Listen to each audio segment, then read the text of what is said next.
Now the limitation of the dimensional analysis is the first limitation is the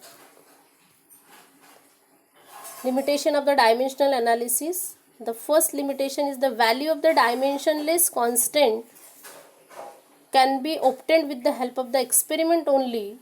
यानी dimensionless constant जो है उसकी value हम find out नहीं कर सकते डायमेंशनल एनालिसिस की हेल्प से.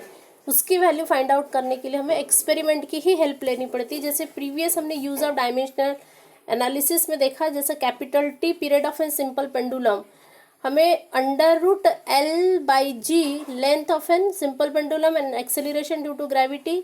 तो ये अंडर रूट वाला जो रिलेशन टी के साथ में ये हम फाइंड आउट कर सके with the help of the dimensional analysis. लेकिन ये जो कांस्टेंट ऑफ प्रोपोर्शनलिटी के जो था, जो कि कांस्टेंट है, जो डायमेंशनलेस वैल्यू है, इसकी वैल्यू हमें कैलकुलेट करने के लिए एक्सपेरिमेंट की ही हेल्प लेनी पड़ी. There is no provision to find this value with the help of the dimensional analysis. The second limitation is that the dimensional analysis can not be use to derive the relation between, जैसा अभी हमने देखे कि उसमें period, length and length of an pendulum, period of an pendulum, acceleration due to gravity, ये हम calculate कर सके या फाइंड आउट कर सके, डिराइव कर सके रिलेशन किसके हेल्प से, डायमेंशनल एनालिसिस के हेल्प से. लेकिन dimensional analysis the terms including the trigonometries, exponential, logarithm functions, इनके जो रिलेशन है इनको डिराइव नहीं कर सकता. This is the limitation. Third limitation is that the method is not useful if constant of proportionality is not a dimensionless quantity.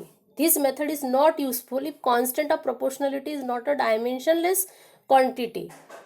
Even though suppose कोई constant है, जैसा हमने अभी दो लिमिटेशन में देखे कि कांस्टेंट ऑफ प्रोपोर्शनलिटी को तो वो कैलकुलेट कर ही नहीं सकता, उसकी वैल्यू फाइंड आउट नहीं कर सकता.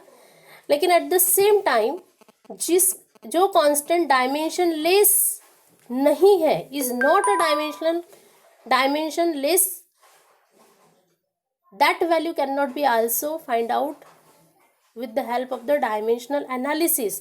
उसके लिए जो एग्जाम्पल लिया गया है कि for example the gravitational force between the 2 point masses is directly proportional to, जैसा ये यहाँ पर है, जैसा suppose this is the mass m1 and this is the mass m2 and it is separated by the distance r.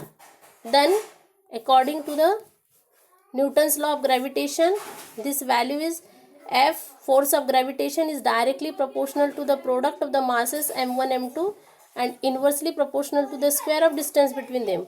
When proportionality change into the equality, there is a constant g, and this g is constant of proportionality called as a gravitational constant, and this g is not a dimensionless constant, even though this value cannot be calculated with the help of the dimensional analysis.